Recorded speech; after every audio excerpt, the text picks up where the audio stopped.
Hi everybody, it's Leslie Burns of Gold Crown Events coming to you again talking about our favorite subject matter, which is event planning.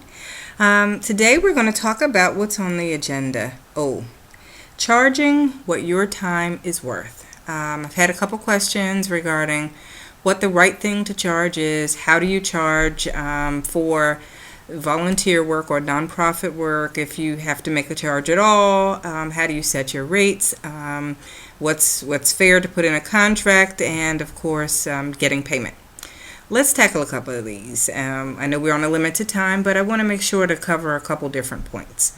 One, every business owner, every individual out there does some, I'll say, pro bono work, some work in their profession or their trade where they don't necessarily get paid for it, but specifically they are volunteering their services and their time.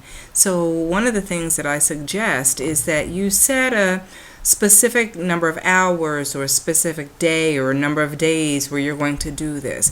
And beyond that, then you need to let your clients or people that you're working with, your associates, know that, okay, beyond that point or after that day, or when you've finished your volunteer work for the month or the year or the quarter or how often, now you're going to start charging. By letting them know up front, they will have a better idea of what to expect. As far as your time, in order to figure out what your rate should be, you're going to have to start with the big picture. What are the expenses for running your business? If you have an actual bricks and mortar store, that's going to be a lot easier to figure out than someone starting from their home or working part-time. But it still can be done. One of the things you would sit down and look at is your home office or the area, the space that you're working in. How much does it cost you each month to run that area? So if you have, let's say, a 3-bedroom home and you're in one of the bedrooms, that bedroom itself has square footage. What percentage of that is your home? Or what percentage of that is the actual office, I should say. And then for the electricity, you would divide your electric bill up by, let's say, 3, and your water bill by 3. So that gives you an idea of the expenses of running it. Anything else, if you have car, if you have gas, office printing, anything that you're doing in your office, you have to put a number to it, a value. How much does it cost you to run it on a monthly basis? Then you will know, okay, that is the total of your expenses.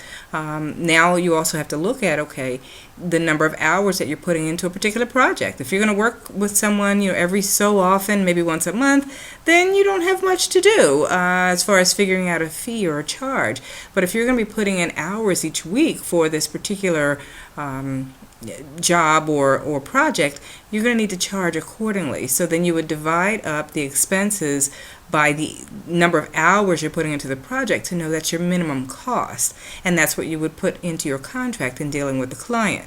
Remember, you can be paid whether it is a flat rate, here's what I'm going to charge you, or you can have them pay by the hour, or you can take a percentage of the cost.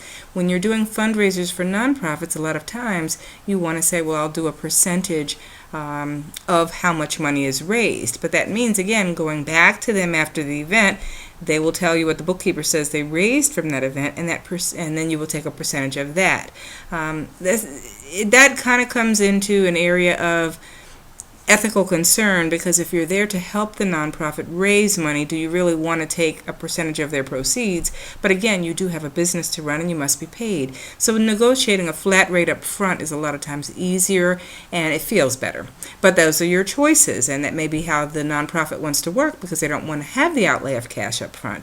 And they do understand that even from funds that they raise that are for the business, that there are expenses that must be paid. The same as if they have to purchase bags or wrapping paper, or they're paying not volunteers, but they're paying some of their staff to be there on overtime.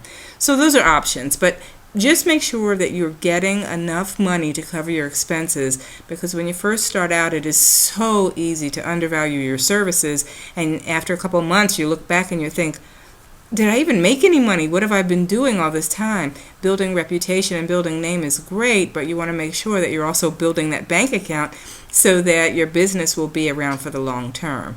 So if you have any questions, feel free to reach out to me again at info@goldcrownplanners.com. Thank you.